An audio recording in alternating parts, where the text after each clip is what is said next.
Quand il y a un jeune qui meurt, ça choque tout le monde, ça glace tout le monde, même les délinquants. Oui ou non? Mais où est-ce qu'elles sont les prises de conscience? Pourquoi tu te dis pas, ça se trouve, ça sera moi? Quand il y a un jeune qui meurt, tout le monde est choqué, tout le monde est bouleversé. Les réseaux sociaux se remplissent de messages, les téléphones sonnent, les gens se rassemblent.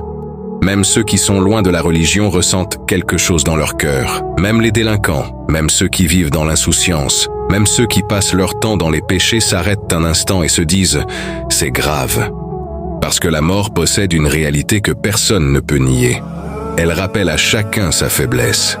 Elle rappelle à chacun que sa vie peut s'arrêter à n'importe quel moment. Mais la question est, où sont les prises de conscience ? Pourquoi ce choc ne dure-t-il que quelques heures ou quelques jours? Pourquoi après l'enterrement, beaucoup retournent-ils aux mêmes habitudes, aux mêmes péchés, aux mêmes désobéissances? Pourquoi la mort d'un autre nous émeut mais ne nous transforme pas? Pourtant, lorsque ce jeune est parti, il avait peut-être des projets pour demain. Peut-être qu'il pensait à son avenir. Peut-être qu'il parlait avec ses amis quelques heures avant. Peut-être qu'il riait, qu'il mangeait, qu'il marchait. Puis, tout s'est arrêté. Alors qu'est-ce qui nous garantit que nous verrons demain? Mon frère, ma sœur, pourquoi ne te dis-tu pas « cela pourrait être moi » ? Pourquoi regardes-tu toujours la mort comme quelque chose qui arrive aux autres? Celui qui est décédé n'imaginait peut-être pas que ce serait son dernier jour. Comme toi, aujourd'hui, il pensait avoir du temps. Comme toi, aujourd'hui, il faisait des projets. Comme toi, aujourd'hui, il croyait peut-être que la vieillesse était encore loin. Pourtant, l'ange de la mort est venu et son histoire dans ce monde s'est terminée. La mort ne regarde ni l'âge, ni la richesse, ni la beauté, ni la popularité. Elle ne demande pas si tu es prêt.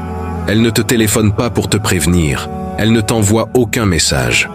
Lorsqu'Allah décrète une âme, personne ne peut retarder son départ d'une seule seconde. C'est pour cela que le croyant intelligent vit avec cette réalité dans son cœur. Non pas pour être triste en permanence, mais pour rester conscient de sa destination. Combien de jeunes sont partis avant leurs parents? Combien de personnes sont sorties de chez elles sans jamais revenir? Combien se sont couchés en pensant se réveiller le lendemain et ne se sont jamais réveillés?